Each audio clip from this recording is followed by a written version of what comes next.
Tiwanaku es sinónimo de misterio, de preguntas sin respuestas. Esta enigmática ciudad de origen preincaico y sobre la que aún hay infinidad de dudas acerca de su historia, es uno de los yacimientos arqueológicos más importantes y, por qué no decirlo, más impactantes de toda Bolivia.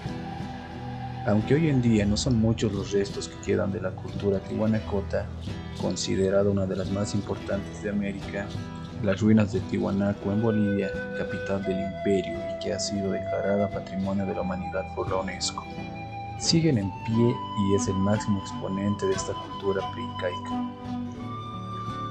Con el inicio de la historia de Tiwanaku se inician también las primeras dudas sobre sus orígenes, que oficialmente están datados del año 1500 a.C., aunque algunas nuevas corrientes hablan de orígenes mucho más antiguos y la sitúan con una antigüedad cercana a los 10.000 años.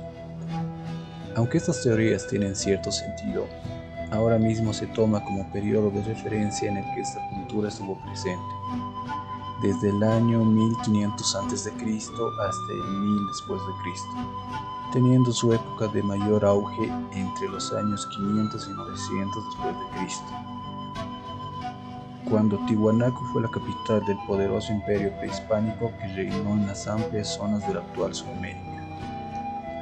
Durante su época de apogeo máximo, el territorio que abarcaba esta cultura se extendía por Bolivia, Perú, áreas de Chile y el norte de Argentina. Tiwanaku, la capital de este imperio y el centro religioso, llegó a tener más de 50.000 habitantes.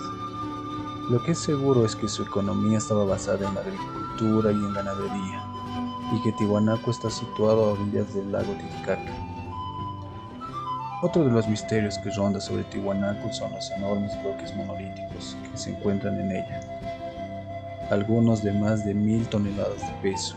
En teoría, estos bloques eran extraídos del lago Titicaca, pero ¿cómo conseguían moverlos decenas o cientos de kilómetros? Pero si los orígenes de esta civilización son misteriosos, su final supera las expectativas. Desaparecieron sin dejar rastro hacia el año 1100 después de Cristo. No hay ningún motivo claro para que esto sucediese de una manera tan repentina. Esta cultura, para su mejor comprensión, ha sido dividida en tres grandes épocas, de acuerdo a su desarrollo histórico y social. Se denominan periodo aldeano, periodo urbano y periodo expansivo. El primer periodo es conocido como el periodo aldeano. El primer periodo, contemporáneo a las culturas Huancarán y Chiripa, se inicia después del año 1000 a.C., con los primeros asentamientos humanos en el sitio de Tiwanaku, y dura hasta poco antes de nuestra era. En este periodo, el sitio de Tiwanaku estaba ocupado por una pequeña aldea con casas rectangulares. Su economía estaba basada en cultivos de papa, que para su almacenaje eran deshidratadas en la forma que hoy se conoce como chuy. También se cultivaba oca. Uno de los elementos decisivos fue la domesticación de la llama, lo que le permitió el pastoreo. También conformaban caravanas que sirvieron para el intercambio de productos. El segundo periodo es conocido como el periodo urbano. A comienzos de nuestra era nace en Tiwanaku un gran centro religioso, en el cual existe una población estratificada en clases sociales. Este periodo, que podemos llamar urbano, empieza a definirse la formación de un estado que trasciende los límites de la ciudad. La producción agrícola tiene excedentes que sirven para sostener a la aristocracia dominante, a los sacerdotes y a los guerreros. Aparecen artesanos especializados tanto en cerámica como en metalurgia. Entre los siglos 7 y 8 después de Cristo, Tiwanaku se convirtió en el punto central de relaciones activas establecidas con otras conformaciones sociales y otros centros urbanos. Es a partir de entonces que se puede hablar de Tiwanaku como un estado que gravitaba cada vez con más fuerza sobre diferentes grupos, atrayéndolos e incluyéndolos en su órbita durante más de medio milenio, antes de su desintegración a principios del siglo XII. El tercer periodo es conocido como el periodo expansivo. En el siglo VIII de nuestra era, Tiwanaku se expande políticamente sobre la base de los enclaves preexistentes. Asimismo, extiende su poderío sobre el altiplano y Ciesla. Esta expansión fue posible gracias al dominio del bronce, que le permitió una gran superioridad militar. La expansión se evidencia por la difusión de los símbolos y elementos tiwanacotas, que aparecen en la cerámica y en textiles de todo el ámbito conquistado. Esta expansión llega hasta el norte de Chile, deja su huella en los valles de Cochabamba y avanza por el norte hasta la ciudad de Huari, cerca de Ayacucho. Allí adquiere modalidades propias. Después del siglo VIII se establece un gran imperio en Pando. Al sur es a través de Tiwanaku que llega hasta Chile y al norte de la Argentina. En el siglo VII, el colapso se había producido, y en la región donde había florecido esta cultura emergen diferentes grupos collas en forma que hoy conocemos como señorías aymaras.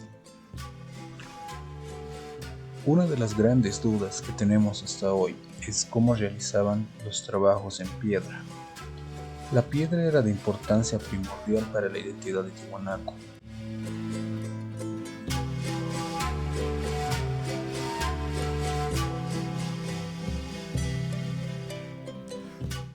Los tiwanacotas intensificaron su agricultura, crearon un gran número de camellones llamados también guaru-guaru, para mitigar las heladas nocturnas durante las campañas de siembra. Asimismo, en ese mismo periodo, ellos realizaron la deshidratación de tubérculos y animales, como la papa y la carne de llama, obteniendo el chuño y el charque, para así conservar en un largo periodo y a su vez también utilizar en los tiempos de sequía o escasez de productos o alimentos.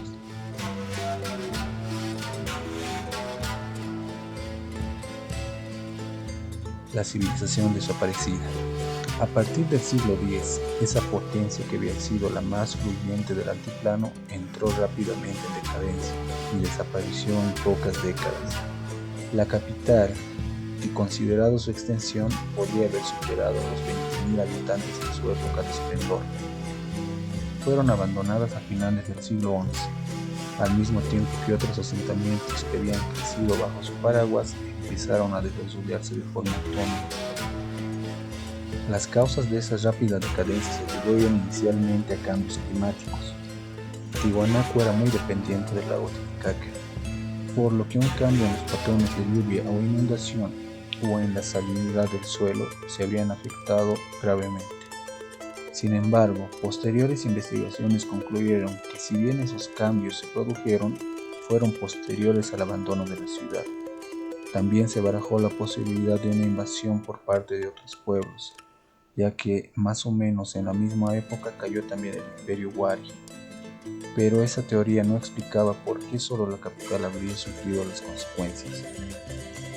Aunque Tiwanaku fuera abandonada, su legado cultural se mantuvo. Prueba de ello es que siglos después, en el apogeo del Imperio Incaico, el lago Titicaca seguía siendo un lugar de peregrinación. Los incas consideraban el lago como el lugar donde había nacido el mundo de la ciudad, ya en ruinas, como un espacio sagrado. También heredaron de ellos el culto al dios Huitlacoche y algunas prácticas religiosas de los Tiwanaku.